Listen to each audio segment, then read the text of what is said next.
President Donald Trump with a new threat to Canada, saying the U.S. may place reciprocal tariffs on Canada soon, floating a possible 250% tax on dairy products. While the Wall Street Journal reports the Justice Department is investigating what caused egg prices to rise. Joining me now, Congressman Jimmy Gomez, Democrat from California and a member of the Ways and Means Committee. Congressman, welcome back to the show. And you are also a member of the Dad's Caucus, and you've been pushing for action on the rising eggs, the grocery prices. What are your thoughts today as a new tax on Canadian dairy products, 250%, is looming? Well, I do a lot of the shopping in my family. I go with my wife and my son, and we see the prices going up and up and up, and our savings going down and down and down. Americans are struggling when it comes to the cost of eggs, when it comes to the cost of dairy, when it comes to the cost of bread. So these tariffs are just going to make everything worse. And unfortunately, this administration, Donald Trump, Secretary Bessent, they really don't care that it's going to hurt American people, that the working class is going to hurt. I call this the let them eat cake administration, because it's made up of billionaires that are out of touch with the struggles of everyday Americans. Okay, that's, of course, reflecting the French Revolution language. So can a DOJ investigation help reduce egg prices? And how much more can the Trump administration do if bird flu is mostly to blame? Well, one of the things that they can start doing is really hiring back the people that were studying the bird flu, trying to develop a strategy to deal with it. And then at the same time, digging into that issue.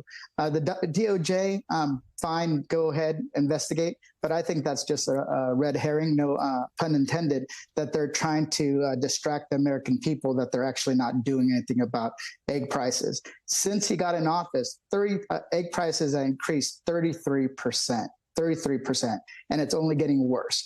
And remember, he said on day one, he would lower costs for everyone, especially on groceries. Yeah.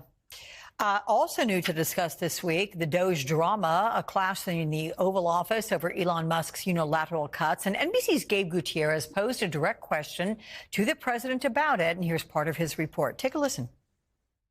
Some details have come out about your cabinet meeting with Elon Musk and some clashes potentially between Secretary Rubio and Secretary Duffy. No clash. I was there. You're just a troublemaker. And you're not supposed to be asking that question because we're talking about the World Cup. Elon gets along great with Marco, and they're both doing a fantastic job. But the two sources say Rubio and Duffy did push back on Musk, accusing him of firing their employees without any consideration for whether letting them go was a good idea. So we heard Donald Trump say what happened, but a number of people suggest otherwise. Does the level of frustration inside that cabinet, as reported, surprise you? It doesn't surprise me, but I want to be very clear. I think Donald Trump one day is going to toss Elon Musk to the side, because right now, Elon suits his purpose, right? Cut as much as you can from the federal workforce. They don't give a damn about it. And then what he's going to do when it starts dragging down his poll numbers, he's going to say, I didn't do it. It was all Elon Musk.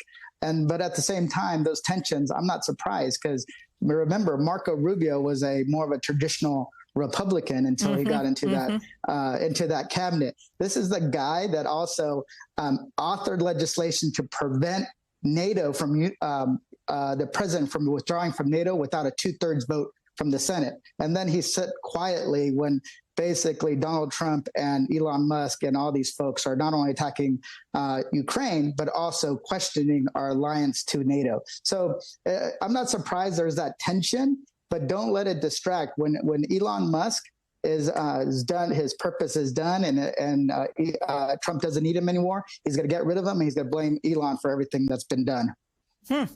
We'll see. The Department of Homeland Security wants to use IRS records to track down 700,000 undocumented immigrants who pay state and federal taxes. And some advocates suggest immigrants may stop paying their taxes. What are you hearing about this from your constituents out there in Los Angeles?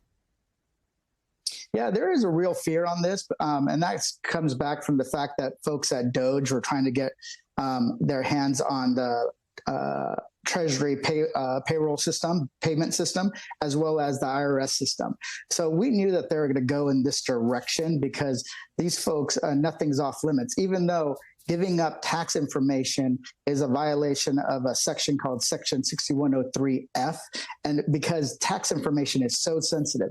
But if they can get your an individual's information that they think is undocumented, they can also get yours. And remember, this administration has been butchering and screwing up anything that they've gotten their hands on from these departments. That's why they fired. Don't forget, they fired people that were in charge of making sure our nuclear weapons were secure. They fired people that were meant to track down and investigate the bird flu to combat that. So do we trust them that they're going to actually only focus on undocumented immigrants? No. I have no doubt that they're going to make this even worse. So you're going to not only lose out on tax money, but you're also going to probably violate citizen and legal residents' information and put them at risk and their money at risk. Yeah. Okay. California Congressman Jimmy Gomez, thank you for your time with us. Appreciate that.